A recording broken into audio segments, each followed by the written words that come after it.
Oke, jadi sekarang kita bakal ngebahas beberapa contoh mengestimasikan penerimaan atau pengeluaran kas. Sekarang dari sisi penerimaan ya, jadi dari pelunasan piutang usaha dari penjualan secara kredit.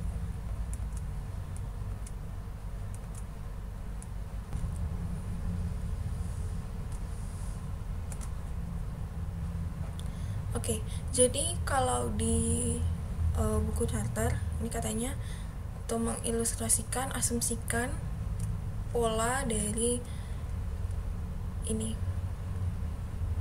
collecting credit sales dari PT X Corporation tuh seperti ini.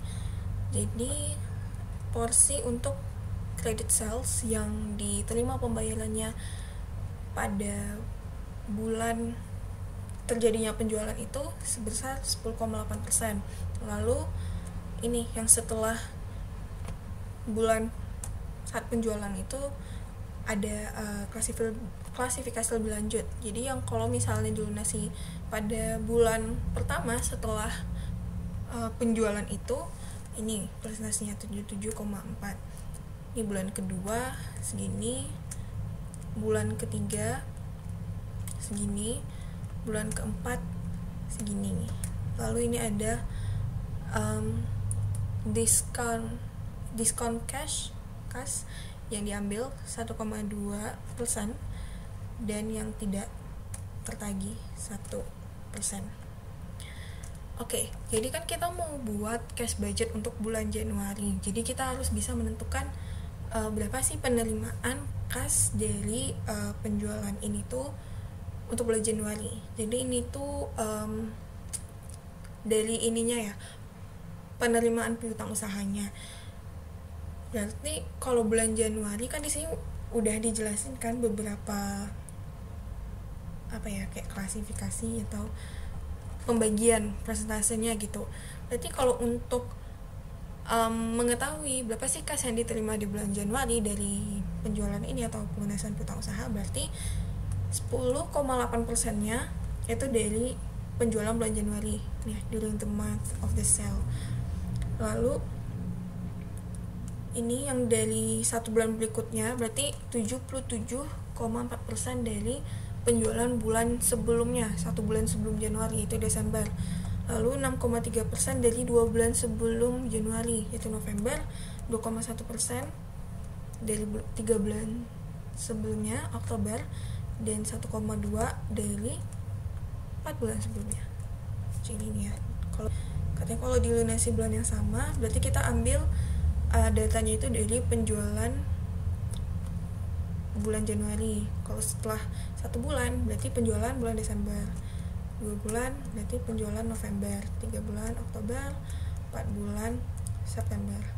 Jadi nanti kas yang diterima dari pelunasan piutang usaha itu bakal kita total. Jadi total persentase pola pelunasan dikalikan estimasi penjualan kreditnya gitu.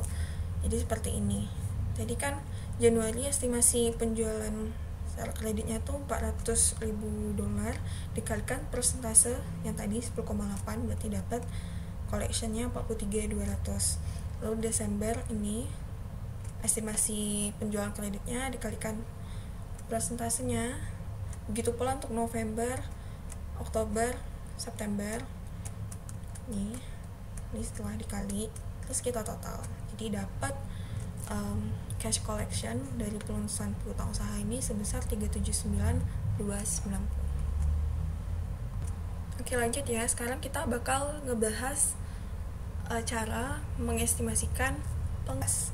Yang pertama dari labor payroll. Jadi caranya itu adalah kita ngitung nih berapa terutang untuk dilunasi awal periode. Jadi utang periode sebelumnya berarti kan harus dilunasi periode tersebut, lalu ditambah biaya pada periode yang bersangkutan.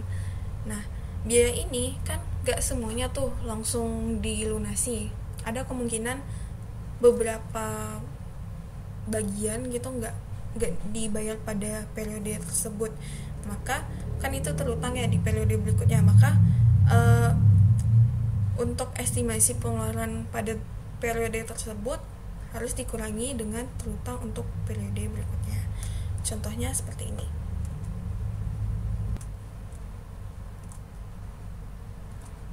Nah, jadi PTX Corporation ini mengasumsikan jumlah dari direct labor payroll accrued di awal dan akhir Januari itu sebesar 14.800 dan 13.300, dan dikatakan bahwa di anggaran itu ditunjukkan bahwa $90.000 itu akan diterima oleh ini direct labor employees. Jadi berapakah jumlah yang akan dibayarkan di bulan Januari? Berarti terutang di awal periode dulu ya, berarti 14.800, lalu ditambahkan dengan biaya pada bulan tersebut 90.000, didapat hasilnya 104.800, dikurangi terutang di akhir periode karena kan nggak dibayar di periode ini, jadi harus dikurangi, maka didapat nih hasilnya sebesar 91.500.